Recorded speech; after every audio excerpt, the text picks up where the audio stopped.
सिरसा, एक शहर जो हमेशा से ही राजनीति के केंद्र में रहा है।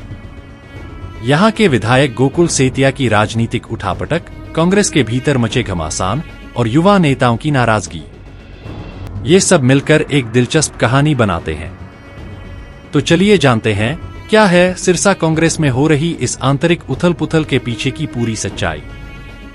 पिछले कुछ हफ्तों से सिरसा में कांग्रेस पार्टी में एक नई आंतरिक राजनीति उभर रही है।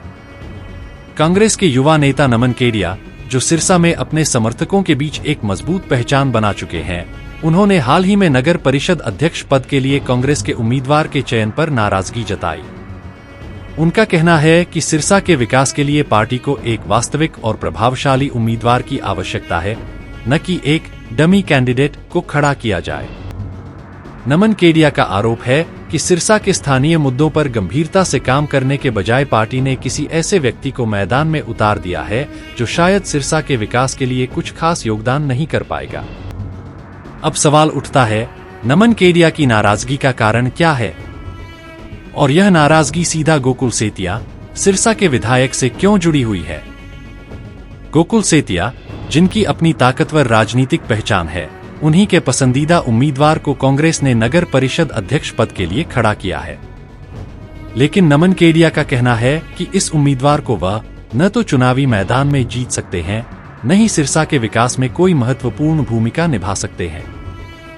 नमन केडिया ने अपनी पसंद के उम्मीदवार के तौर पर राजेंद्र कुमार का नाम लिया है, जो आजाद उम्मीदवार के रूप में चुनावी मैदान में उतरने के लिए तैयार हैं। जब गोकुल सेतिया से पूछा गया कि नमन केडिया कांग्रेस नगर परिषद अध्यक्ष पद के प्रत्याशी के विरोध में क्यों हैं, तो उनका जवाब था, वो मेरे छोटे भाई हैं, कोई बात नहीं। यह राजनीति है और राजनीति में विचारों का भिन्न होना स्वाभाविक है। नमन को अपनी राय रखने का पूरा अधिकार है और हम सब मिलकर सिरसा के विकास के लिए काम करेंगे। गोकुल सेतिया का यह बयान भले ही शांति बनाने का प्रयास हो, लेकिन इसने सिरसा में कांग्रेस के भीतर बढ़ती गुटबाजी को और भी उजागर किया है। अब सवाल यह है कि इस विवाद का कांग्रेस पार्टी पर क्या असर पड़ेगा? क्या गोकुल सेतिया और नमन केडिया के बीच की खटास सिरसा में पार्टी की राजनीति को कमजोर कर सकती है? यह राजनीति का हिस्सा है। हमें तो बस यही देखना है कि सिरसा में विकास हो, चाहे गोकुल सेतिया हो या नमन केडिया, जो भी अच्छा काम करेगा हम उसे ही सपोर्ट करेंगे। यह बयान सिरसा की राजनीति को और भी जटिल बना देते हैं, क्योंकि स्थानीय मतदाता अब इन दोनों नेताओं के बीच की खाई को देख रहे हैं। इस दरार का असर कांग्रेस पार्टी की एकजुटता पर पड़ सकता है। जैसा कि हम देख सकते हैं, सिरसा की राजनीति अब एक दिलचस्प मोड़ पर है। गोकुल सेतिया और नमन केडिया के बीच की यह खटास न केवल कांग्रेस पार्टी की आंतरिक राजनीति को चुनौती दे रही है, बल्कि सिरसा के आगामी चुनावों पर भी इसका गहरा असर पड़ेगा। अब देखना यह होगा कि सिरसा के लोग किसे चुनते हैं और क्या यह संघर्ष कांग्रेस के लिए एक अवसर में बदल सकता है या फिर यह पार्टी को कमजोर कर देगा। यह थी सिरसा कांग्रेस की आंतरिक राजनीति और उससे जुड़ी कुछ महत्वपूर्ण बातें। अब सवाल यह है कि क्या पार्टी अपने उम्मीदवारों के चयन में एकजुटता दिखाएगी या फिर यह विवाद पार्टी के लिए एक बड़ी चुनौती बन जाएगा। इस पर आपकी क्या राय है? कमेंट सेक्शन में जरूर बताएं। क्योंकि अभी हमारे पास बेसिक कम्युनिटीज़ ही नहीं है। ब्यूटिफिकेशन एक सेकंड स्टेप आ गया।